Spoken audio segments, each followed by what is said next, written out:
তো নবী ঈসা আলাইহিস সালাম এবং ইমামুল মাহদির যে রোল শেষ জামানায়, সেটা হচ্ছে এই শেকড়টা তার উপরে ফেলবে। তারা মেডিসিন দিবে না। আমরা যে মেডিসিন দিচ্ছি এখন, শেকড়ে মেডিসিন প্রয়োগ করতেছে যে এটা দিলে ভালো হবে, এইটা সলিউশন, এটা সলিউশন, এইসব মেডিসিন তারা প্রয়োগটা দিবে না। তারা আসবে শেকড়টাকে উপরে ফেলবে। এখন উপরে ফেলে নতুন একটা পবিত্র গাছ রোপণ করা হবে। ওই গাছের উপরে 40 বছরের খেলাফা কায়েম হবে। এটা কেমন? এটা হচ্ছে আবু জাহেলের যুগ, মনে আছে আবু জাহেলের যুগ? আইয়ামে জাহিলিয়াত। আইয়ামে জাহিলিয়াত মানে হচ্ছে শিরক। আইয়ামে জাহিলিয়াত মানে মূর্তি পূজা। আইয়ামে জাহিলিয়াত মানে রিবা, সুদ। আইয়ামে জাহিলিয়াত মানে হচ্ছে মাদক। আইয়ামে জাহিলিয়াত মানে জিনা। আইয়ামে জাহিলিয়াত মানে পরকিয়া, বেহায়াপনা। তারপরে আপনার মেয়েদেরকে নিয়ে কষ্টি নষ্টি করা। তারপরে মানুষকে দাসত্বের শৃঙ্খলা আবদ্ধ করা। তারপরে ধরেন যে গোত্রীয় হানাহানি। এগুলোই আইয়ামে জাহিলিয়াত মানে কি আসলে? এইগুলাই। এখনকার বিশ্বে এগুলোর কোনটা নাই?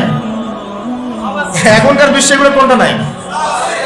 সবকিছু আছে, তো আছে আরো বেশি, আরো বড় পরিসরে মজুদ, এবং এটার গ্লোবালাইজেশন হয়েছে ব্যাপারটা, তাই না? ওই সময় না হয় শুধু মক্কায় ছিল, শুধু হয়তো রোমান সভ্যতায় ছিল, শুধু হয়তো ফুরসে ছিল, বা এদিকে মদিনায় কিছু অংশ ছিল। এভাবে তো গ্লোবালাইজেশন হয় না। এখন সবকিছু গ্লোবালাইজেশন হয়েছে। তো এখন আইয়ামে জাহিলিয়াতের ওই জায়গায় নবীজি কি করলেন সাল্লাল্লাহু আলাইহি ওয়াসাল্লাম? তিনি কি তাদের প্রচলিত যে মতবাদগুলো, তাদের ওই সুদী সিস্টেম, তাদের ওই শিরক, তাদের ওই জিনা, তাদের ওই মাদক, তাদের ওই গোত্রীয় হানাহানি, ওইগুলোর ভিতরে ঢুকে কি সংস্কার করার চেষ্টা করলেন? না ওখান থেকে বের হয়ে নতুন কিছু দিলেন? বলেন, ওদের সিস্টেমে ঢুকে কি সংস্কার করার চেষ্টা করলেন?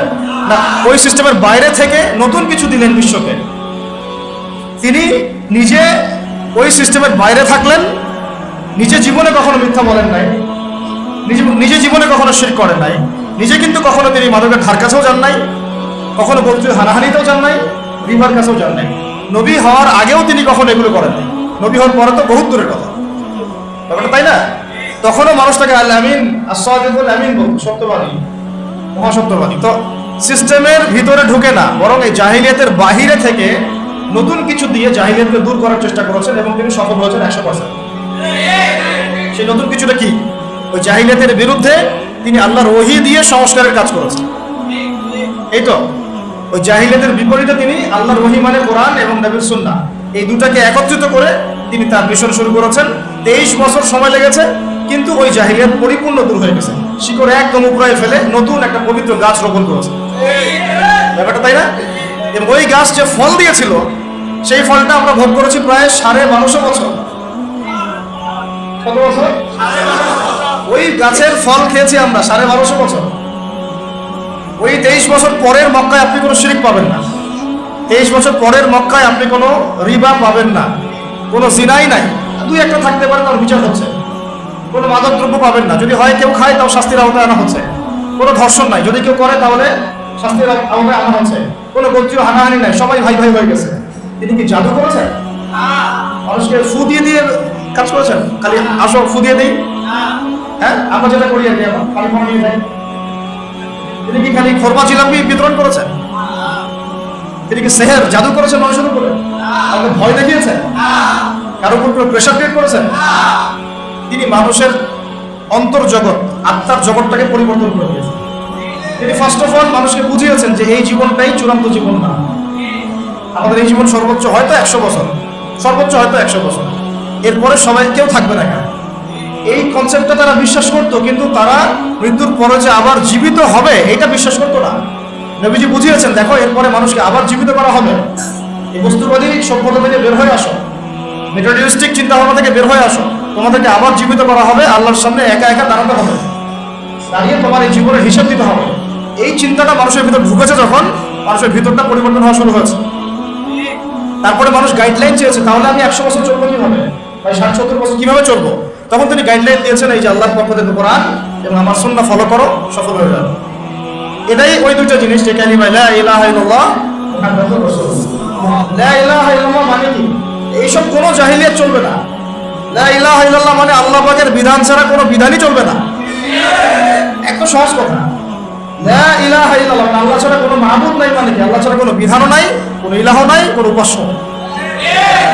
মানে আমি আল্লাহ পাকের হুকুমের বাইরে এক পাও যেতে পারবো না। যদি চাই তাহলে আমি শুধু মুখে লা ইলাহা ইল্লাল্লাহ পড়েছি, মন থেকে পড়ি নাই। এটা আব্দুল্লাহ বিন উবাইও পড়েছিল। আব্দুল্লাহ বিন উবাই আবার কে? মুনাফিকদের সর্দার। তিনি কে? মুনাফিকদের সর্দার। সে কি কালিমা পড়ে নাই? কালিমা তো পড়েছে, রাসূলের পিছনে নামাজও পড়েছে, রাসূলকে দেখেছে। আমরা তো নবীকে দেখিই নাই সাল্লাল্লাহু আলাইহি ওয়াসাল্লাম। একবার তাকে স্বপ্ন দেখার জন্য কত দোয়া করতে থাকি আমরা সারাদিন আল্লাহর কাছে, আল্লাহ আমাদেরকে একবার নবীকে দেখান স্বপ্নে। তার রওজায় গিয়ে সালাম দিলে মনে হয় যে নবী এখানেই শুয়ে আছেন, আমরা সামনে দিয়ে হাঁটে যাচ্ছি। তিনি তো জীবিত, তিনি কি মৃত? তিনি তার রওজায় জীবিত। তো তারা নবীকে সচক্ষে দেখেছেন, কালিমা করেছেন, নবীর পিছনে নামাজও পড়েছে, তারপরে জাহান্নামের অতল তলে যাচ্ছে কেন? কারণ সেই কালিমা শুধু মুখে পড়েছে, সেটাকে বাস্তবে প্রতিফলন করে নাই। লা ইলাহা ইল্লাল্লাহ মানে আল্লাহ ছাড়া কোনো বিধান চলবে না, আল্লাহ ছাড়া কোনো ইলাহ নাই, কোনো উপাস্য নাই। আমার ইবাদত, আমার সালাত, আমার জিকির, আমার তাসবিহ তাহলিল, আমার অর্থনীতি, আমার রাজনীতি, আমার ব্যবসা, আমার বাণিজ্য, আমার পরিবার, আমার ব্যক্তি জীবন, আমার শিক্ষা, আমার সংস্কৃতি, আমার পুরো জীবন, আমার মরণ সব আল্লাহর জন্য।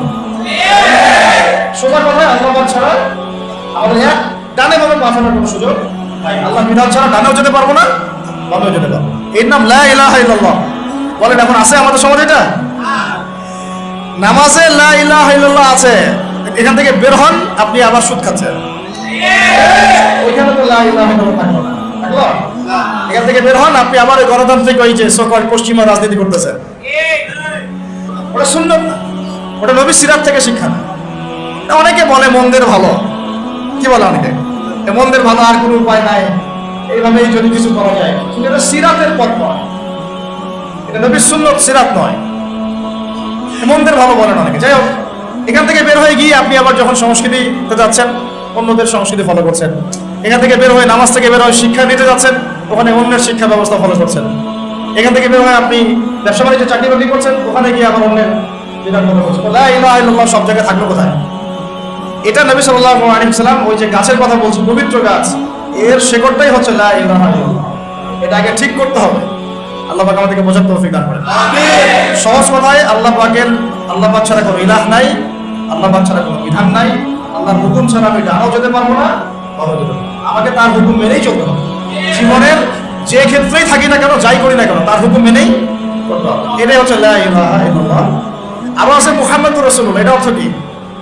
আমি একজনকে আদর্শ মেনে নিয়েছি, আমার একজন রোল মডেল আছে, আমার একজন মুর্শিদ আছে, আমার একজন কি আছে, নেতা আছে, আমার একজন উসওয়াতুল হাসানা আছে, যাকে ছাড়া আমি আবার ডানে বামে যেতে পারবো না।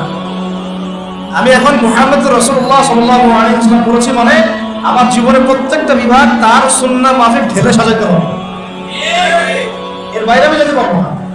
আমি আমার চেহারাটা নিজের মন করা বানাতে পারবো না। আমার চেহারা তেমনই হইতে হবে যে সাথে তাদের পার্থক্য কত, শেকড়ের যে সিংহ পুরুষ, তাদের সাথে আমাদের আসলে পার্থক্য কত বেশি, এটা বুঝতে পারেন? আমরা অনেকে মনে করি নামাজ পড়তেছি, আমরা একটা ইসলামিক ভালো পরিবেশে আছি, মনে হয় যে সব টাইম হয়ে গেছে। আসলে না।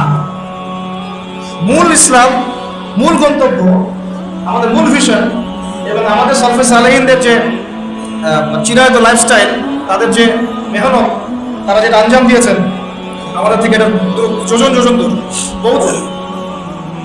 প্রিয় ভাইরা, মুহাম্মদুর রাসূলুল্লাহ মানে আমি আমার জীবনের প্রত্যেকটা ক্ষেত্র নবী সাল্লাল্লাহু আলাইহি ওয়াসাল্লামের অনুকরণ ছাড়া আগাতে পারবো না।